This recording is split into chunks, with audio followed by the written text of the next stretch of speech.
새 시대의 새 지도자 몽양 여운형. 도올 김용옥 저자. 통나무. 2025년 8월 15일. 책 소개. 탁월한 지도자 없이 새 시대는 열리지 않는다. 대한민국 불멸의 지도자 몽양 여운형. 이제 광복 80년, 좌절된 여운형의 리더십을 새롭게 완성하자.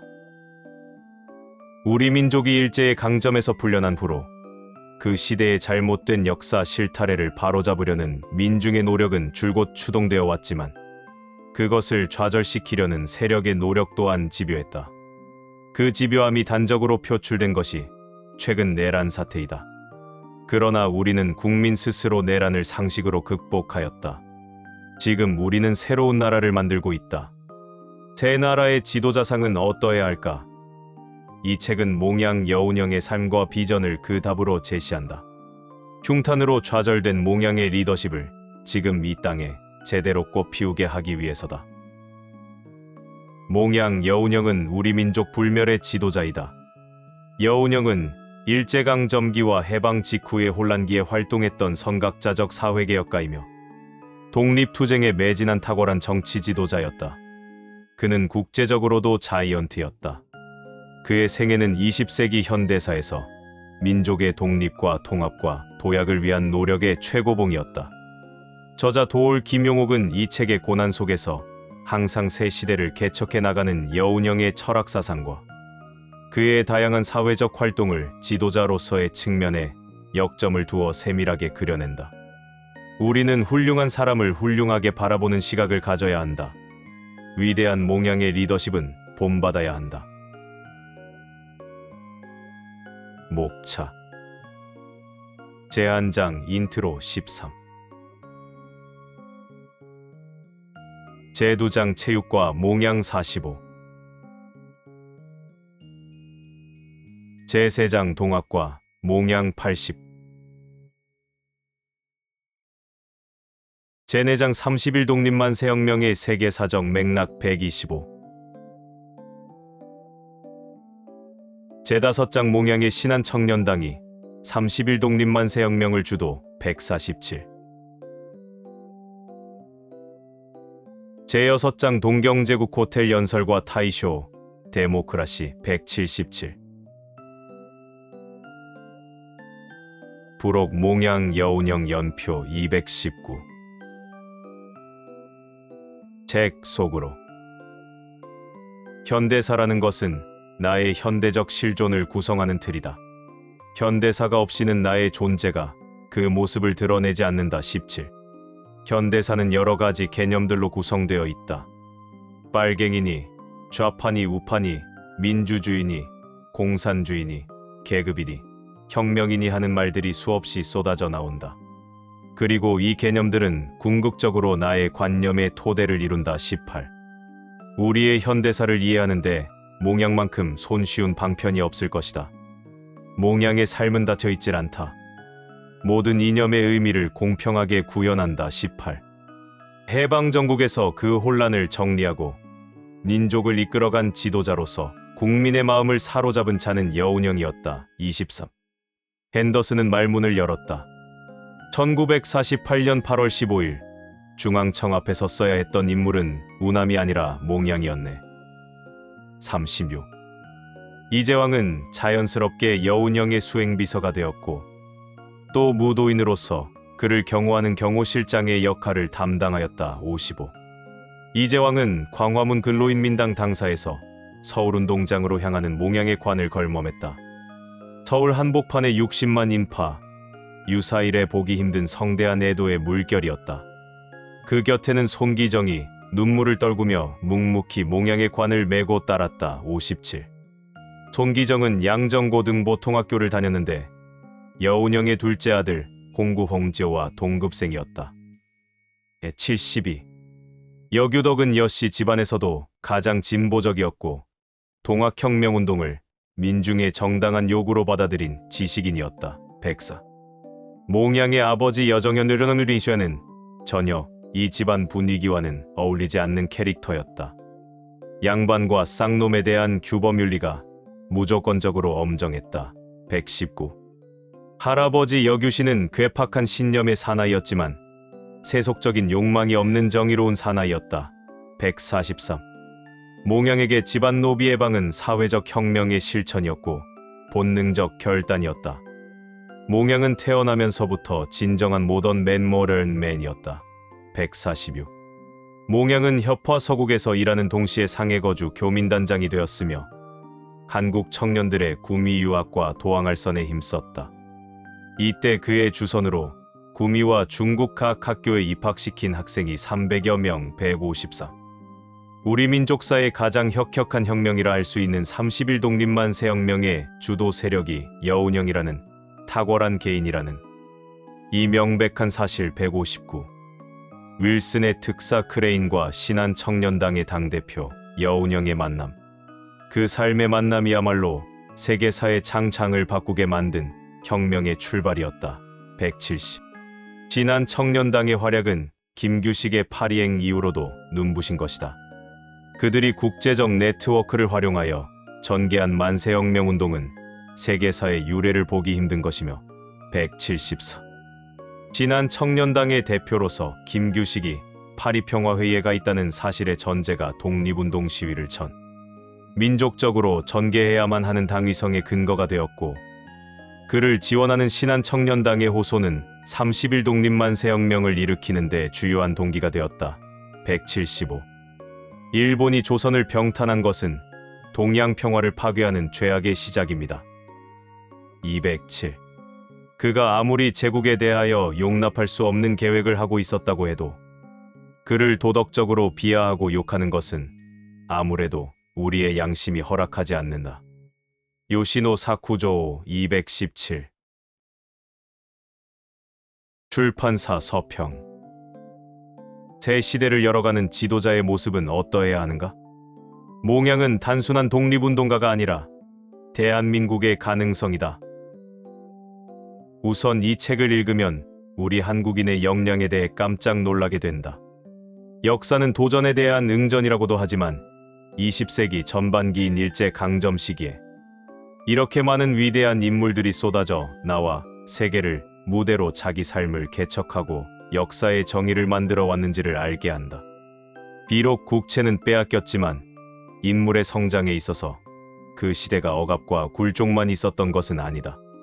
그 인물들 중 이 책의 주인공 몽양 여운형이 대표적이다.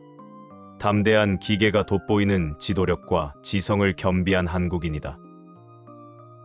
실용적 포용성, 조직관리 능력, 도덕적 청결성, 대중연설 능력 등이 뛰어난 여운형은 인품과 실력을 갖춘 카리스마 있는 리더였다. 몽양은 상해에서 31만세 혁명을 기획하고 그 실행을 주도했다. 그 연장선으로 일본 정부의 공식적인 초청을 받고 동경 제국 호텔에서 그들의 간담을 서늘케 한 연설을 했다. 이 연설은 일본 조야에는 물론 전 세계적으로 조선 독립의 정당한 울림으로 퍼져나갔다. 그는 늘 해방을 예견하고 준비하고 있었다. 실제로 구체적 대책을 마련하여 패망 직전의 일제와 담판을 벌인 유일한 인물이었다. 몽양에게는 시대의 흐름을 읽어내는 안목과 압도적 사상의 힘이 있고 시대와 사상을 접목시키는 지혜가 있었던 것이다. 이 책의 특징, 5개의 테마를 집중 설명한다. 이 책은 제한장 인트로 다음으로 몽양 여운형에 대한 5개의 핵심 주제를 잡아 그것을 집중적으로 설명한다. 아직까지 주목받지 못하고 제대로 알려지지 않은 이야기들이다. 그런데 오히려 이 부분들이 몽양의 사상을 심층적으로 이해하고 그 리더십의 위대성을 설명하기 위해서는 중요한 테마들이다. 이것이 이 책의 유니크한 특징이다. 체육과 몽양, 억센 나라를 건설하자.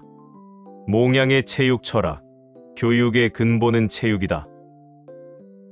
몽양은 젊은이들의 체력이 곧 국력이라는 생각을 어려서부터 갖게 되었다. 젊은이들의 체력이 곧 당일이고 독립의 원천이라고 생각했다. 몽양은 교육의 근본 기초는 오직 체육이라고 한다. 체육에 실패하면 청년의 미래는 없다. 체육으로 우리 민족의 억센 나라를 건설하자고 외친다.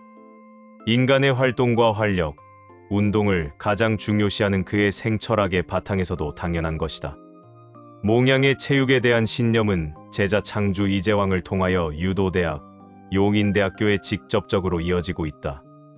그리고 몽양이 조선중앙일보 사장 재직 시절 행한 체육진흥을 위한 다양한 노력을 소개한다. 손기정 선수의 올림픽 마라톤 우승과 일장기말소 사건도 몽양의 체육정신이 이룩한 쾌거이다. 동학과 몽양, 몽양 사상의 배경에는 동학이 있다. 몽양 집안은 동학경전 간행의 선구자들. 몽양의 정신을 지배하는 사상 배경에는 전통과 신학문의 성숙한 조화가 특징이다. 그에게는 그의 가계로부터 내려오는 유학과 동학의 기반 위에 형성된 웅원한 정신적 스케일이 이미 있었다. 몽양은 그 바탕의 개화기라는 시대 정신에 맞춰 기독교와 서양 학문을 융합시켰다. 그래서 그 사상의 깊이와 폭이 남다르다. 몽양 가계의 할아버지 형제들은 모두 단양에서 초기 동학경전 간행에 주도적인 참여를 하였다. 그리고 강한 개성의 캐릭터가 두드러지는 여운형을 둘러싼 가족들의 군상이 재미있다. 30일 독립만세 혁명의 세계사적 맥락. 세계혁명사의 새 물결이었다. 그니 말하는 30.1운동은 세계사적 혁명이다. 저자는 30.1운동이라는 용어를 30일 독립만세 혁명이라고 정확히 부르자고 한다.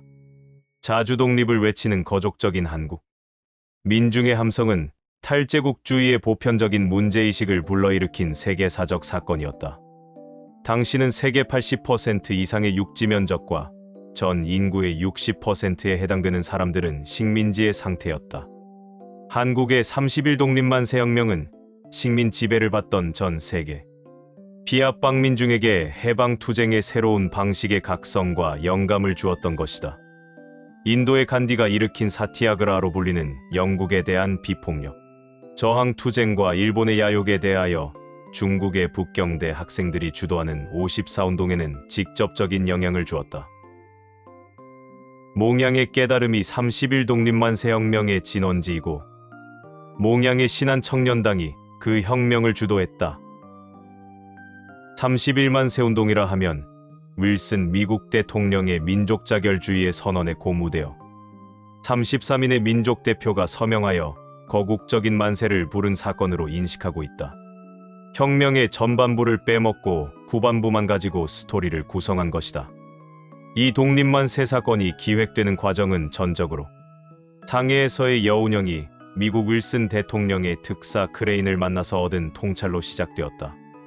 그리고 그 추진은 여운형이 이미 결성해 놓은 신한청년당이 적극적으로 활동하여 주도하였다. 여기에 대한 드라마틱한 내용이 긴박하게 설명된다. 동경 제국호텔 연설과 타이쇼 데모크라시. 적의 심장부 동경에서 더욱 빛나는 몽양의 지성과 기계.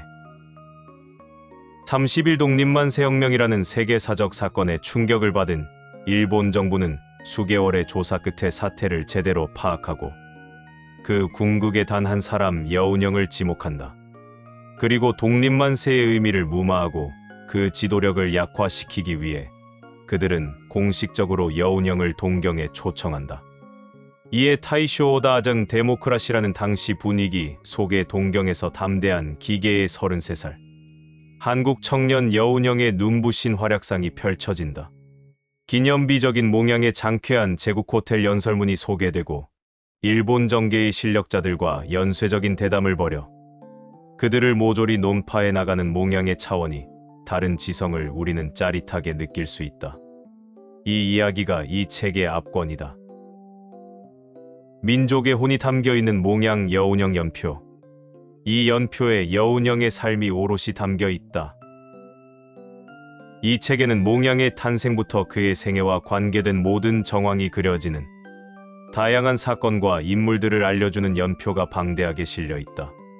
몽양이 살았던 시대의 흐름이 연대기적으로 서술되고 몽양이 그 흐름에 어떻게 조응하는지를 포착한다. 목표를 향하여 그 시대를 헤쳐나가는 몽양의 여정이 그가 직접 쓴 글에 의하여 생생하게 펼쳐진다.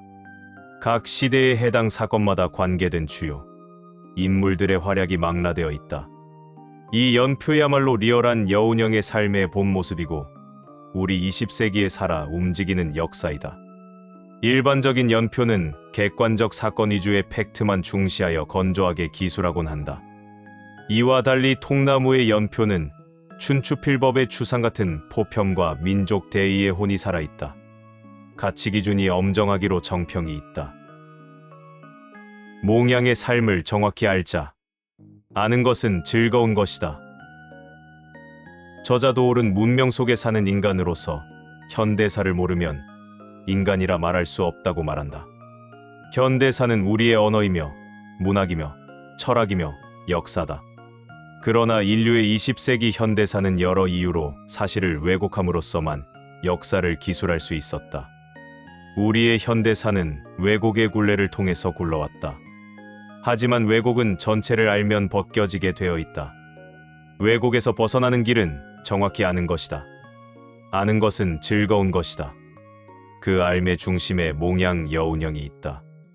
몽양의 삶을 알면 왜곡에 눌렸던 모든 역사가 제 모습을 드러낸다.